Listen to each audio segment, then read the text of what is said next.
In 1830, the famous geologist Charles Lyell published the first volume of his Principles of Geology, presenting evidence for the uniformitarian theory that the geological record can be explained in terms of the slow action over eons of time of processes that continue to the world today. This finally allowed geologists to estimate how old things were, such as rivers, canyons, etc., based on what was happening now and dialing that back over the years. The year after it was published, Charles Darwin took a copy of this on his voyage on the Beagle. During this 5-year voyage, he observed many things, both biological and geological. And when he came back, he started contemplating these and putting together what we now know as his famous theory of evolution. What is less known about Charles Darwin is that he also had significantly contributed to the field of geology as well.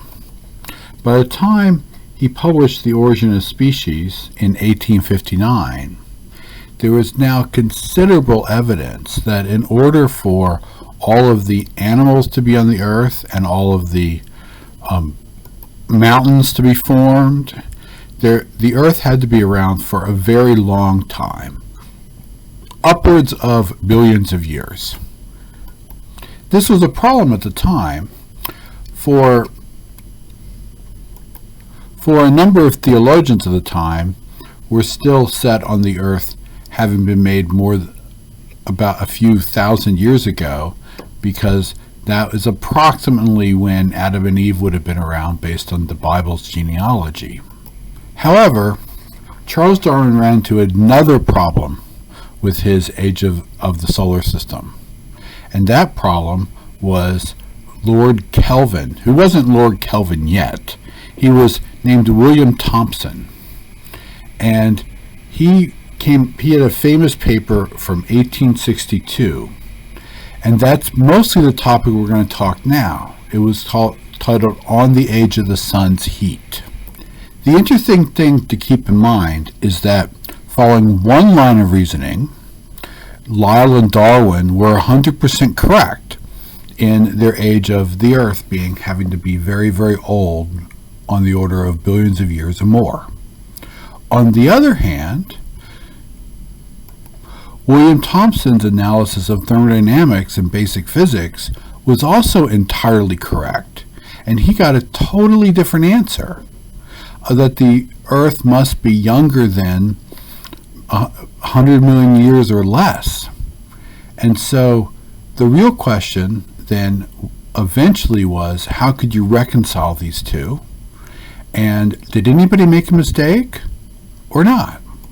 This is a classic example of scientists doing everything correctly and being essentially wrong for the right reasons.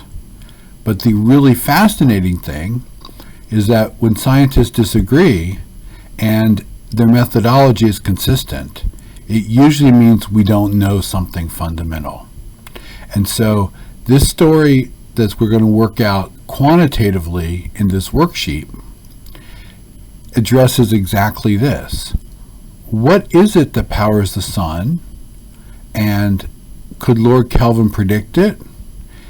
And if not, how old is the sun? So, putting those together, we will start out by reading the worksheet statement. The great Scottish physicist William Thompson, later Lord Kelvin, wrote a famous 1862 Macmillan magazine article titled On the Age of the Sun's Heat. In it he calculated the lifetime of the sun, which came out to be much smaller than other scientists such as Lyell and Darwin were estimating the age of the Earth to be. This provided a paradox. Someone must be wrong. The point of this exercise is for you to go through Kelvin's calculation and finally to resolve this paradox. First, Kelvin calculates the rate at which the sun is radiating energy. In other words, How much he cools from year to year becomes therefore a question of very serious import, but it is one which we are at present quite unable to answer. It is true we have data on which we must plausibly found a probable estimate, and from which we might deduce, with at first sight seemingly well-founded confidence, limits not very wide within which the present true rate of the sun's cooling must lie. For we know from the independent but concordant investigations of Herschel and Paulet that the sun radiates every year from his whole surface about 6 times 10 to the 30th, or 6 million times as much heat as is sufficient to raise the temperature of 1 pound of water by 1 degree centigrade.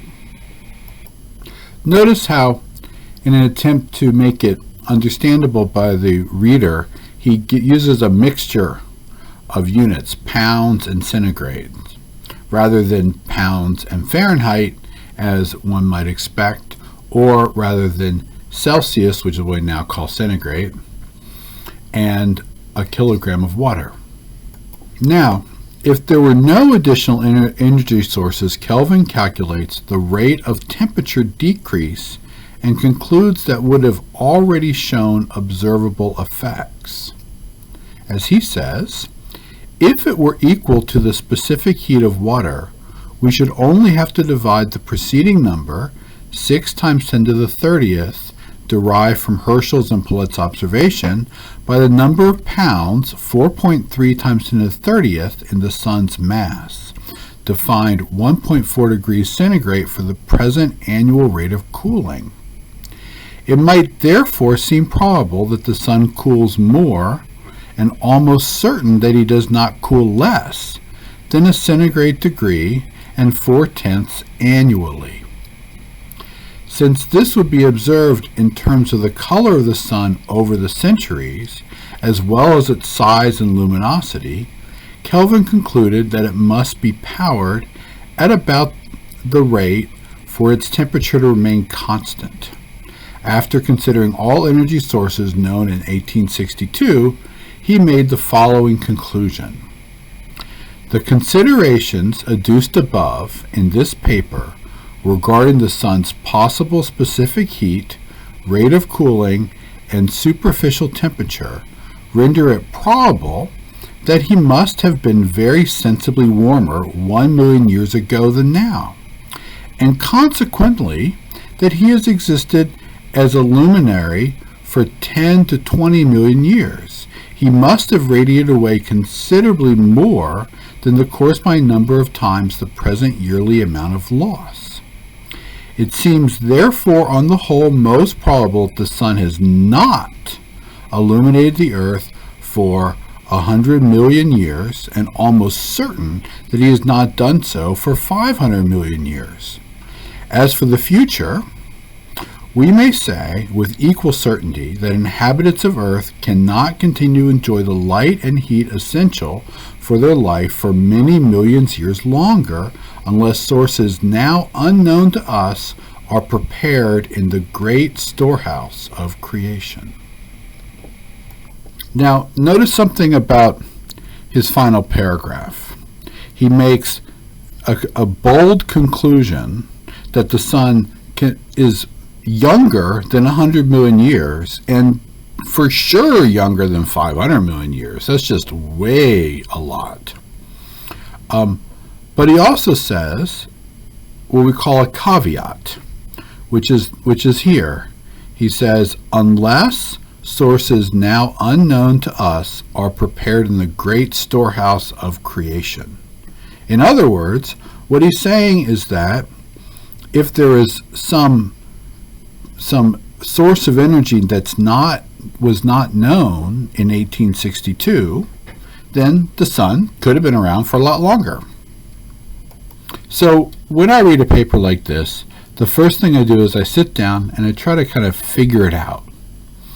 And so the first page, what I want us to do is calculate the luminosity of the sun in various different units that he gives us, and maybe convert over by the end to some unit that kind of makes sense to us, like how many kilograms of TNT or megatons of TNT per year type unit. Now, because he uses a mixture of metric system and what we would call the British system, which pretty much only Americans use now, we are going to calculate this in both of them. So let's begin with thinking about what he says. He says that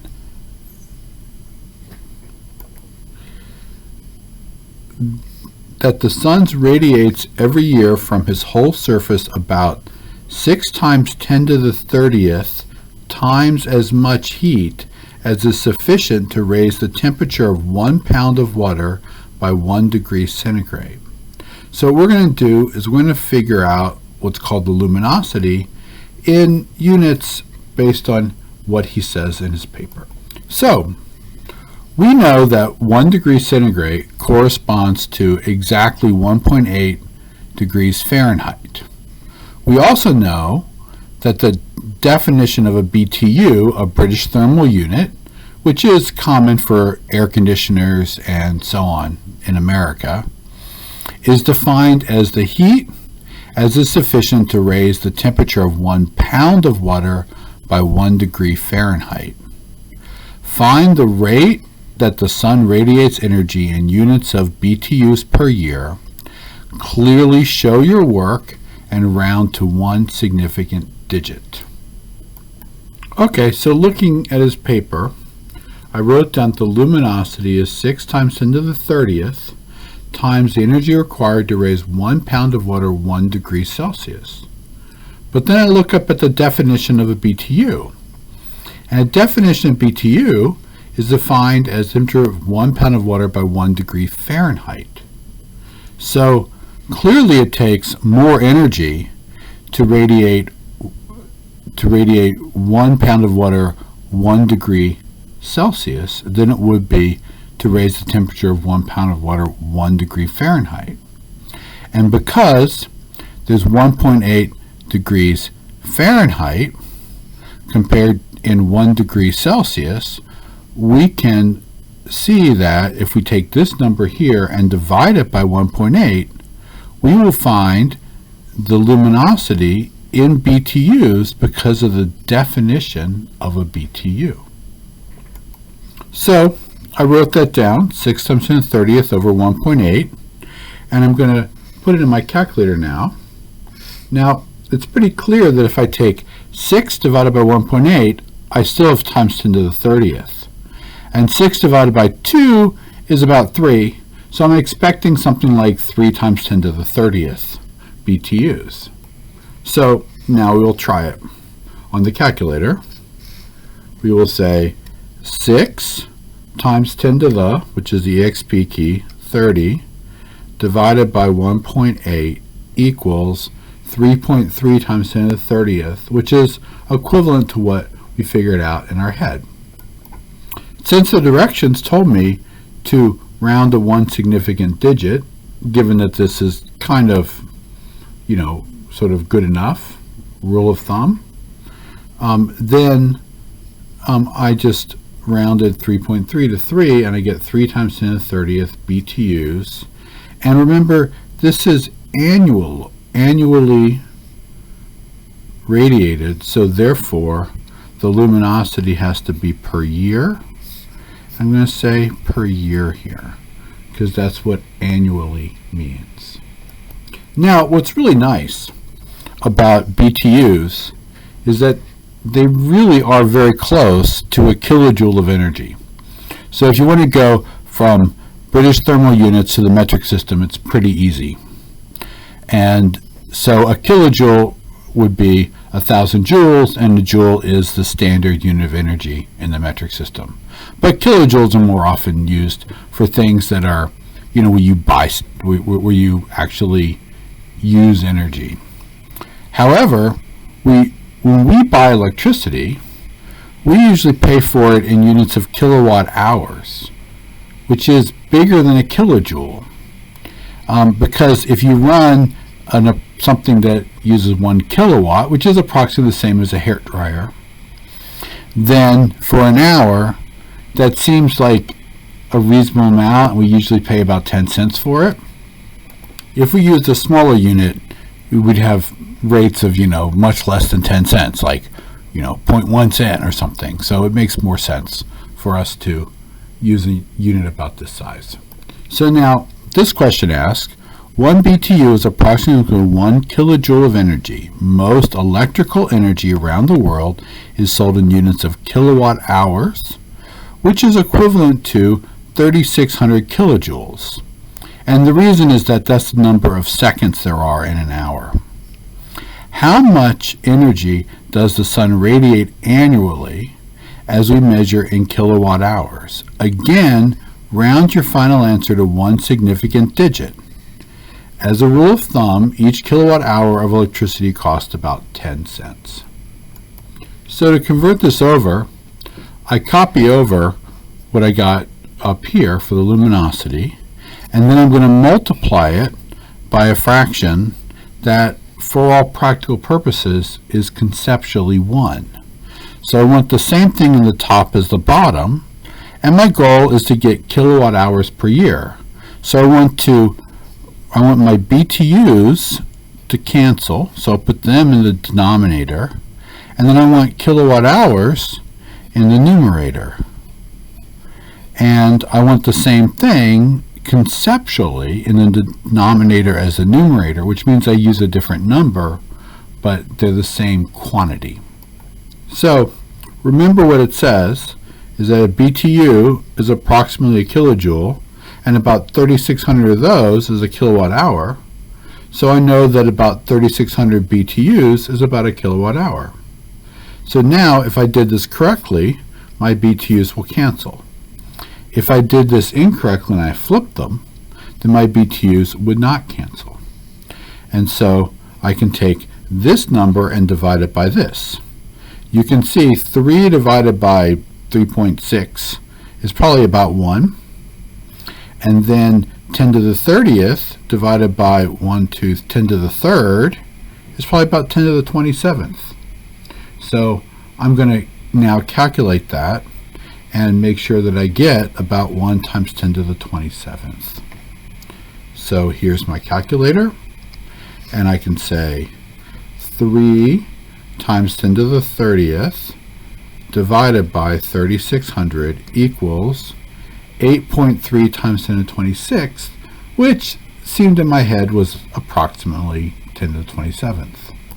So now I know that the luminosity of the sun is about 8 times 10 to the 26th kilowatt hours per year. Now, the last part is to kind of put this in context, because when you write things in terms of exponents, it tends to obscure how big they are, or maybe how small they are. So we're going to put this in terms of things that we know. And so let's figure this out in terms of what we think about as tons of TNT. Because when you blow up a ton of TNT, then you get a certain amount of explosive. And when we do nuclear weapons, like modern nuclear weapons, we tend to measure them in either kilotons or megatons. So we tend to be able to think in those because they're kind of like bombs. Now, first thing, notice that we have a relationship between 1,000,000 tons of TNT and a BTU. So why don't we call 1,000,000 tons of TNT a megaton, because that's what it's defined as. So just so we're all on the same page, what this says is the energy released by large explosives are usually measured in the equivalent mass of TNT needed to make the same explosion. For example, 1,000,000 tons of TNT gives off about 4 trillion BTUs of energy, which is the energy a 1 megaton warhead would give off.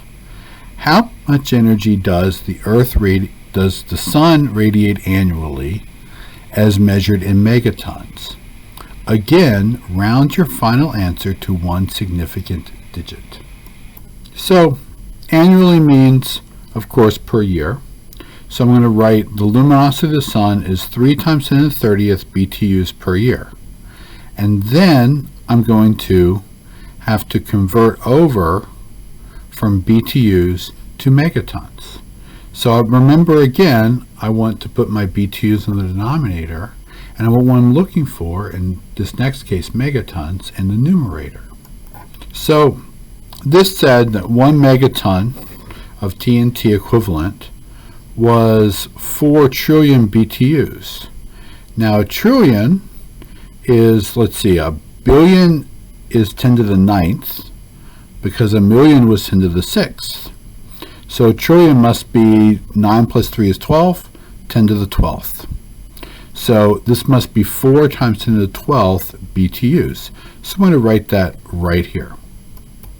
So again, I'm going to take 3 times 10 to the 30th, which is this number here. I'm going to divide it by divided by 4 times 10 to the 12th, and I get about 7.5. We're going to call it 8 because remember that 3 was a little more than 3. 8 times 10 to the 17th. So that's what I'm going to put right here.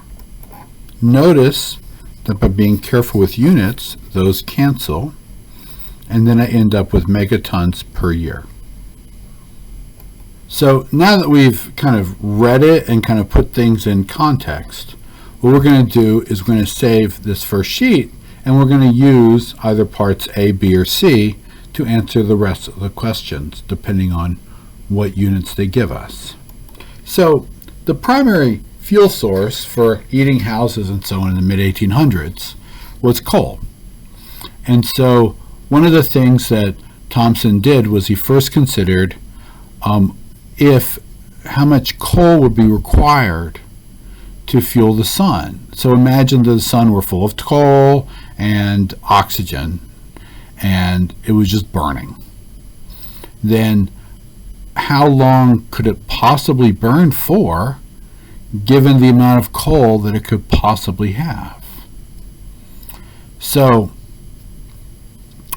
this question says, William Thompson next considered what kind of fuel could power the sun. He first considered any chemical reaction using the burning of coal as his example.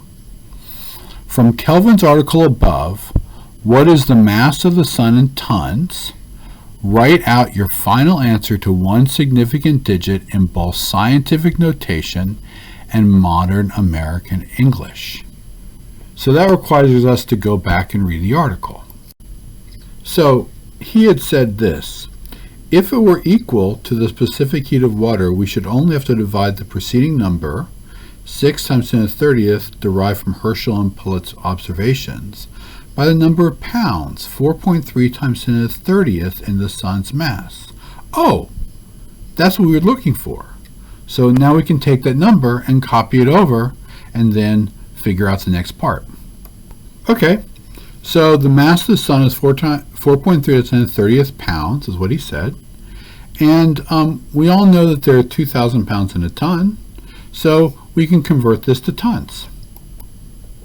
Okay, so 4.3 times 10 to the 30th pounds divided by 2,000 pounds. Let's see, there are 3 zeros here, so 30 minus 3 is 27.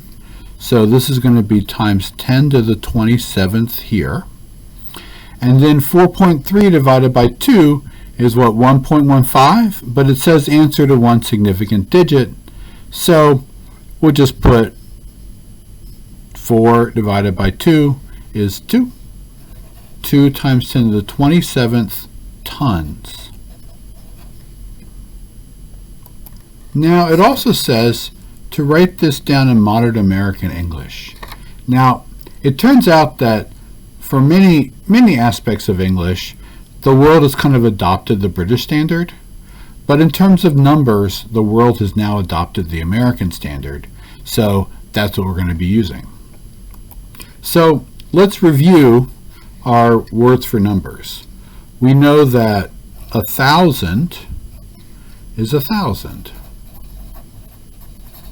And you can see that there are 3 zeros, so that's equal to 10 to the third. Okay? The next one up is 1,000,000.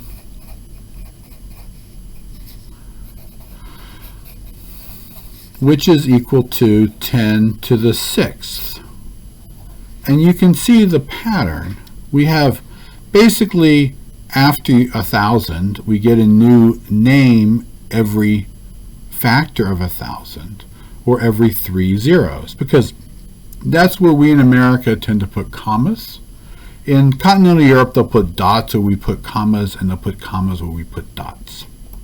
Now, after 1,000,000, we tend to pick these prefixes that mean things, like bi means 2, and tri means 3, and quad means 4.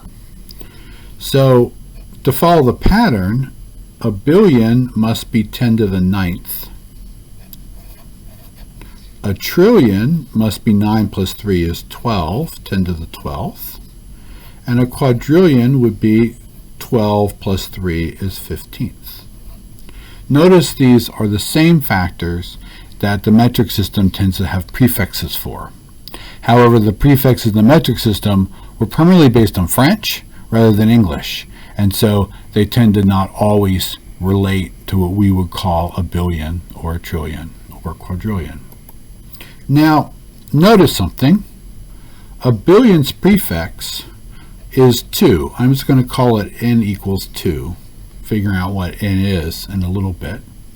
And a trillion's prefix is 3, and a quadrillion's prefix is 4. So you can see that to get from 2 to 9, and to get from 3 to 12, and 4 to 15, let's see, these each have a difference of 3. So 9 divided by 3 is 3, and 2 plus 1 is 3. So if I take 2 plus 1 times 3, I get 9. Let's see if that works for the next one. 3 plus 1 is 4, times 3 is 12. Yep, that works. And 4 plus 1 times 3 is 15. And therefore, we can write a general relationship. So, n-tillion is 10 to the 3 times n plus 1. So in our particular case, what we have is we have a number that was 10 to the 27th. So we're trying to figure out the name for that. So we now know that 27 is 3 times n plus 1. So I'm going to write that down.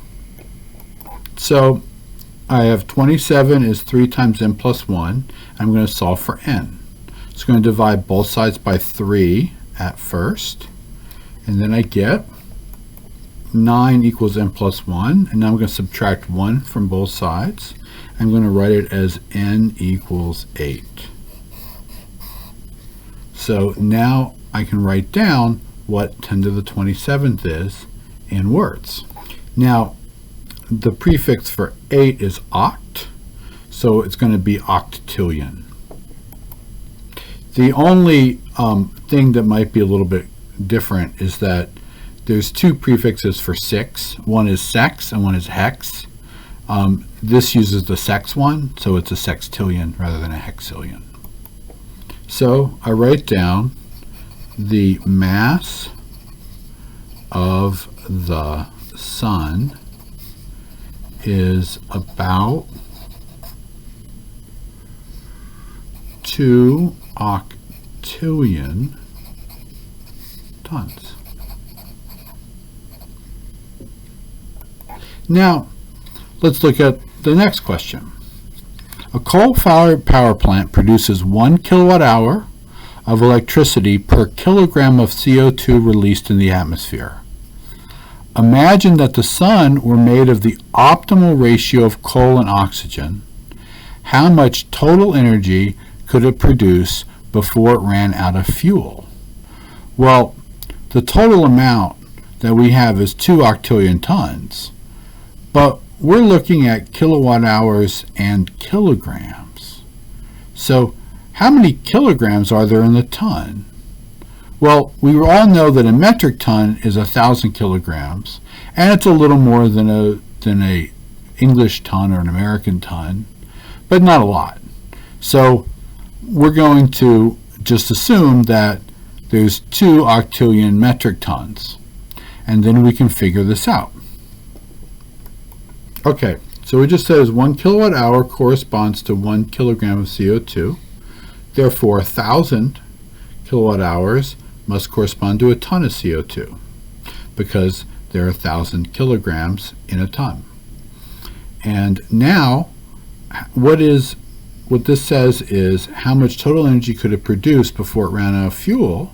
Well, we just take this number and multiply it by the number of tons, and we get 1,000 times 2 octillion, which must be 2 times oct was 8, so it must be 2 nonillion tons. So the total energy was 2 times 10 to the 27th tons times 1,000 kilowatt hours per ton, which is what coal produces, the energy you get out of coal. So that's 2 times 10 to the 30th kilowatt hours. So that's the total amount of energy in kilowatt hours that the sun could have produced in its whole life, at least from now on. And therefore, we can now figure out more about it. The key, though, is to realize that the question is, if it were burning coal, what would its total energy budget be? We often refer to this as energy budget, kind of like your money budget. There's a certain amount that you go through. So, now, the next part says, how long would it take for the sun to run out of fuel if it were powered by coal? Well, we know that if you have a coal power fire plant and you have a certain amount of coal, you can figure out how long it's going to be before you have to order some more. Well, the same thing is true here for the sun. It's exactly the same process. So we're going to take the total amount of coal we have to deal with, and we're going to divide it by how fast we're using it up. And the way we're going to do this one in particular is we're going to figure out how much energy budget it has, and we're going to divide it by how fast we're using the energy up. Now, the rate that we're using up our energy is what we called luminosity before. So we're going to take the total energy we have, and we're going to divide it by the luminosity. And we're going to make sure the units work out. So if we use kilowatt hours here, we're going to use our kilowatt hours value from before on the first page. And recall, the answer for B was that the luminosity was 8 times 10 to the 26 kilowatt hours per year.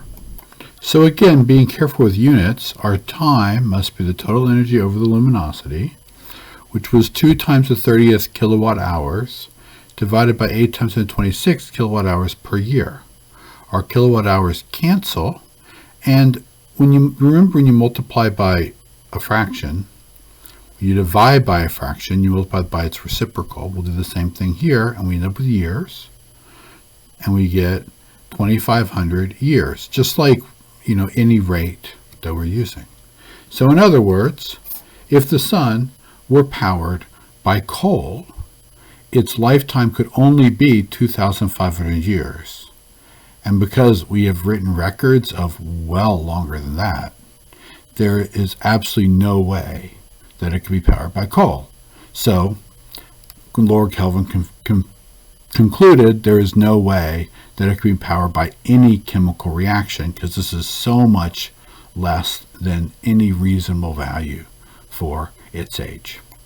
So this is our answer. No, the Earth is known to be much older than this, even in the mid-19th century. So let's now do another hypothetical. Let's imagine that the sun's energy budget were fueled by hydropower, so that as something falls down, we can figure out about how much energy it is. Now, the tallest, which is 500 meters, hydropower dam in the world is a natural dam in Tajikistan, the Usoi Dam. At a flow rate of 50 tons of water per second, it produces 250 megawatts, 250,000 kilowatts of power. How much energy does this dam produce in units of kilowatt hours for each ton of water that flows through it? Show your work. So what we're talking about is the amount of energy per mass of water that flows through it. Now, we know two things. We know the flow rate, and we also know the power it produces. So we are going to compare those two numbers. Okay, the energy per mass we have to figure out depends on, let's see, the energy per time is going to depend on the flow rate. But the energy per mass of water will not depend on the flow rate, but rather it will depend on something else. But we also know that the total amount of energy it produces is 250,000 kilowatts of power. So why don't we figure out how much energy. The next section asks the question, what if the sun's energy budget if it were fueled by hydropower? The tallest hydropower dam in the world is a natural dam at Uzbekistan, the Usoy Dam. At a flow rate of 50 tons of water per second, it produces 250 megawatts of power. How much energy does this dam produce in units of kilowatt hours for each ton of water that flows through it? Show your work. So to do this, what we have is we have a dam with water flowing through it, and what we're going to say is we know the flow rate in tons of water per second, and we know how much power it produces, so therefore we can figure out the amount of energy it produces per ton of water by taking the total power and dividing it by the flow rate, as so. Okay, the first thing we're going to do is say what's the power in units of kilowatts, because we want kilowatt hours, so we're going to put this in the numerator, and then we're going to divide that by the flow rate and see what we get. So this seems to make sense. We have energy per mass is 250,000 kilowatts divided by 50 tons per second. But what do we want? We want this in units of kilowatts times hours for each ton of water that flows through it. The problem is that we're going to end up with kilowatts times seconds per ton. We really want is kilowatts times hour per ton. So what I'm going to do is I'm going to calculate this, and then we're going to have to convert over. Okay, so I get 5,000 kilowatts times seconds per ton.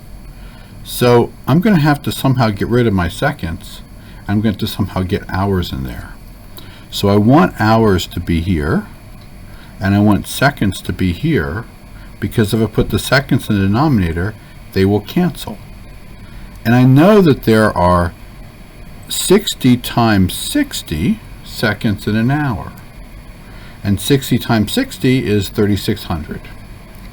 So I'm going to take this number and I'm going to divide it by that number, and I'm going to see what I get. So I'm going to end up with 1.4 kilowatt hours per ton. So you can see that for every ton of water that flows through this dam, we get 1.4 kilowatt hours of energy. Now the interesting thing is that this number here depends simply on the height of the dam and what planet we're on. And so the reason is that, remember, energy is mass times the gravitational field times the height that you fall through. And so energy per mass is just going to be gravitational field times the height. But because the units are kind of odd, we're going to treat this as a proportionality, as we often do when we're not sure about units. And that's what we'll do in the next part.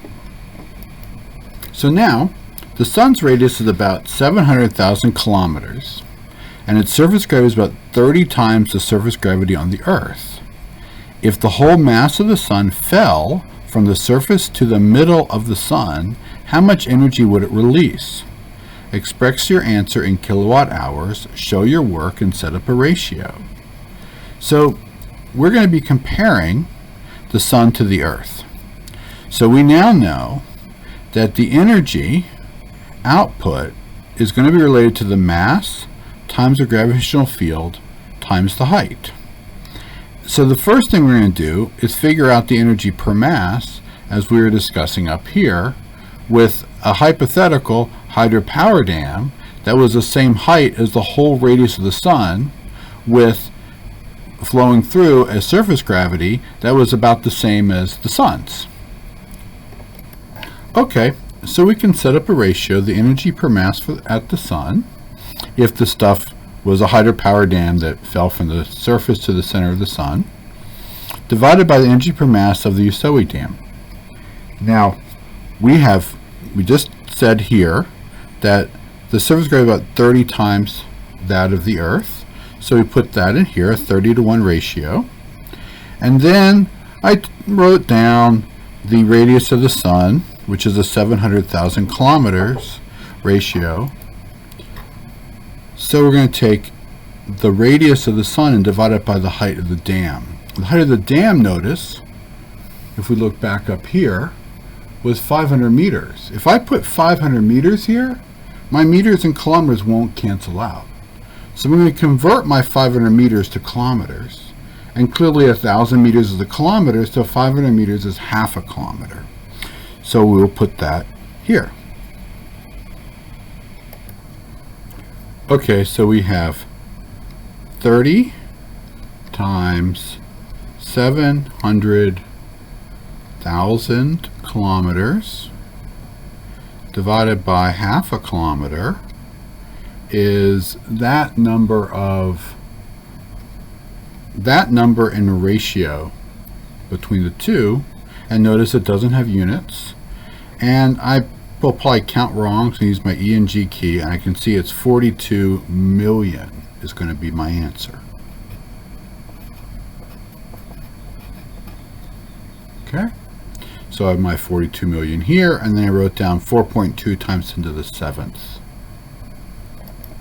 However, the question did not ask for this ratio.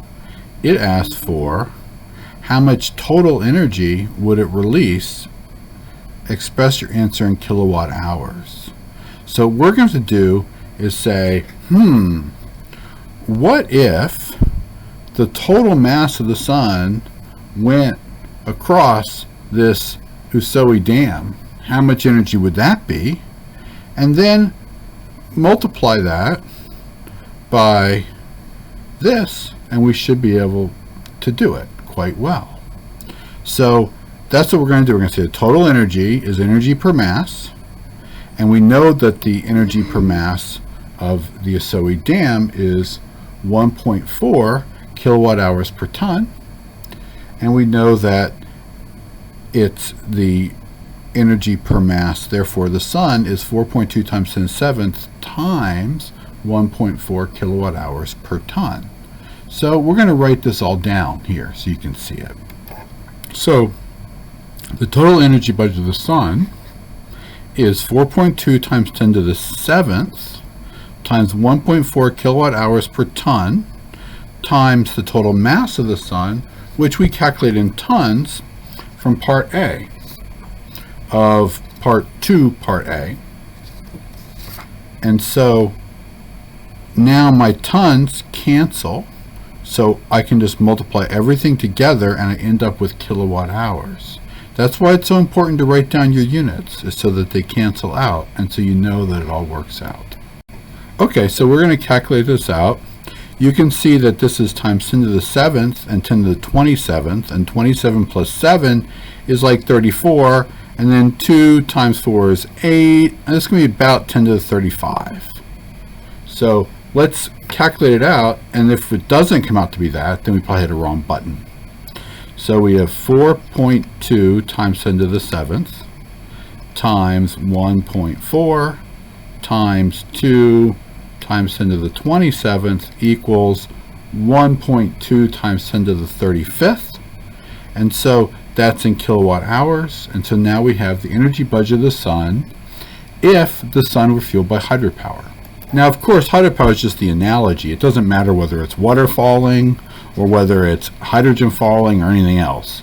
All that it's talking about is material collapsing in, what we call gravitational collapse. And very often objects in the universe will be fueled this way, such as the interior of Jupiter is fueled this way, and a lot of stars, as they're young, are often fueled this way. So now we can find the time the same way we have before, where the time is the total energy divided by the total luminosity. And in this case, we have our total energy budget, and if we look back at part 1, we can find an appropriate luminosity so that the units will cancel out and we will get some nice unit like years to finish up with. And remember, this calculation that we're doing here is just the same thing as if you have any reserve amount of fuel and you're kind of figuring out how long it takes to use it up. So we're going to take the number we just got there in kilowatt hours divided by 8 times 10 to the 26 kilowatt hours per year, which was our answer for part 1, letter B. And that's equal to like 150 times something. So I don't want to count all these, so I'm going to say shift ENG, and I can see it's about 150 million. So 150 times 10 to the 6th. So I'm going to write this out as 1.5 times 10 to the 8th, because 6, 7, 8. So we get something of about 150 million years, and you can see why Lord Kelvin wrote down about 100 million years as his estimate, and then he said, well, it can't be for sure more than 500 million years. So whatever you biologists and geologists think, you can't make the universe or the sun or the earth older than that. William Thompson also made a similar calculation for the age of the earth based on its cooling rate, and he got something very similar.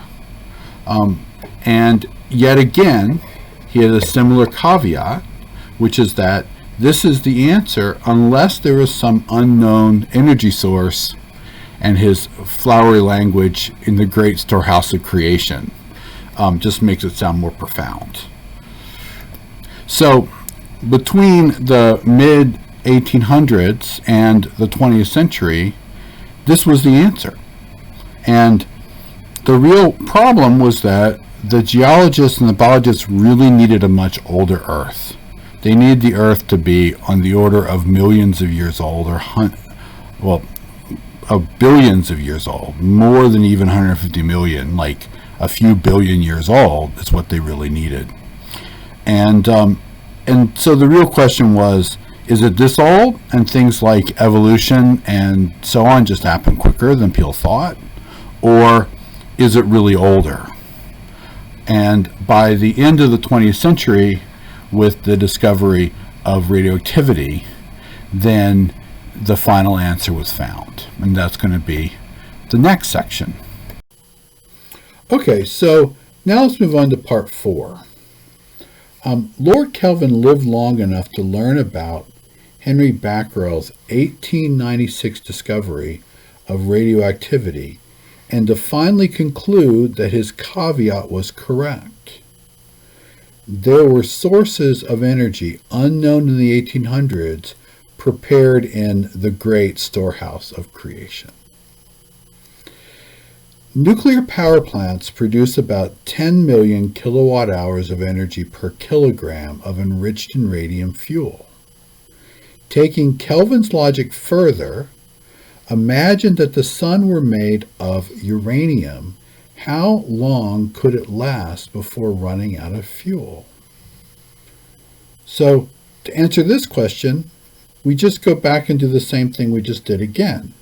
Except now we know that there are 10 million kilowatt hours per kilogram, of enriched uranium. So let's put that in for the energy per mass, and let's figure it out.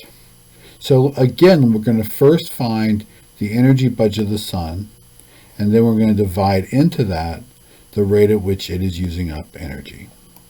Okay, so to find the total energy, we know we're going to have to take this rate, 10 million, which is 10 to the 7th, kilowatt hours per kilogram, and we have to multiply it by the number of kilograms. The problem is that we only know the mass in tons as of right now. So what we're going to do is going to write 1,000 kilograms per ton, which is, again, our conversion ratio, and that will get rid of our kilograms and keep our tons. Then when we write down our mass in tons, we can cancel those. So we end up with just kilowatt hours. So 10 to the 7th, 1, 2, 3 is 10 to the 10th, okay, times 10 to the 27th is 37th. So this should be 2 times 10 to the 37th kilowatt hours as the total energy budget of the sun if it were made with uranium fuel like power plants. But again, that's not what the question asked for. It said, how long could it last before running out of fuel? And so what we're going to do is we're now going to take this number and again divide it by the luminosity of the sun in units of kilowatt hours per year, and then we will see what we get. So here we have 2 times 10 to the 37th kilowatt hours divided by 8 times 10 to the 26th kilowatt hours per year. This is also 20 times 10 to the 36th, and 20 divided by 8 is about 2 or 3. So I'm going to get 2 or 3 times 10 to the 10th years.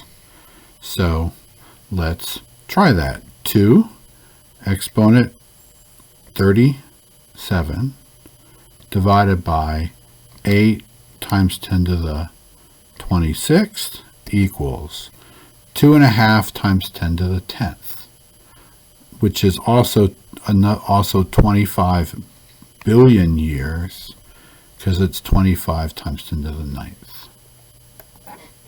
So it could last for a long time. The problem is that we don't have much uranium on the Earth. And so the chances that the whole thing is filled with uranium that is enriched when very little of the uranium that we have is even of the right kind, the chances that it's filled with uranium are very small, especially because we don't observe any uranium in the solar spectrum. We observe mostly hydrogen and helium. So that's what we expect the sun to be made of. And if the sun's made of hydrogen and helium, and we require it to be made of uranium for this to work, then it won't work. On the other hand, the idea of looking at nuclear power as a way to do this seems reasonable.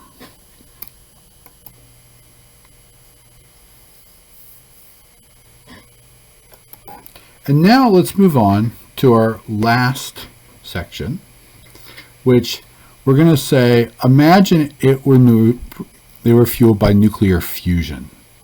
Now, the bombs that were dropped on Hiroshima and Nagasaki were fission bombs. One was with uranium, and one was used with plutonium. On the other hand, pretty quickly afterwards, the United States and the Soviet Union developed fusion bombs. And what they did was they made a very strong case like this. And inside your very strong case, they put a uranium bomb